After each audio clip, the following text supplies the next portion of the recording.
அஸ்ஸலாமு அலைக்கும் வரஹ்மத்துல்லாஹி வபரகாத்துஹு. நான் ரையான் இலியாஸ்.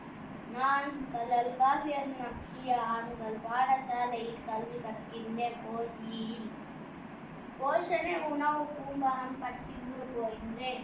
முதலாவது விட்டமின் ஏ உணவுகள்: மாம்பழம், மீனெண்ணெய், குடை மிளகாய், முட்டை, கவுப்பி, வற்றாழை, இளங்கோர், கரட், பசலிக்கீரை, பால் உற்பத்தி உணவுகள். இரண்டாவது விட்டமின் பி உணவுகள்: ஆனை கொய்யா, மீன், கோழி இறைச்சி, ஈரல், வாழைப்பழம், தானியங்கள், கஞ்சி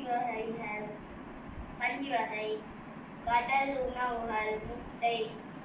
மூன்றாவது விட்டமின் சி உணவுகள்: பப்பாசி பழம், நெல்லிக்காய், ஸ்ட்ராபெர்ரி, அன்னாசி பழம், தக்காளி பழம், மாம்பழம், கிவி பழம், கொய்யாப்பழம், தோட்டம்பழம்.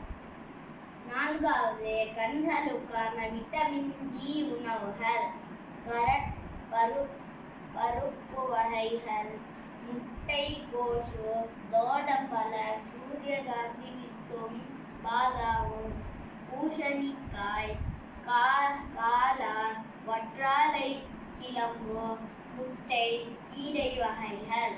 வஸ்ஸலாம்.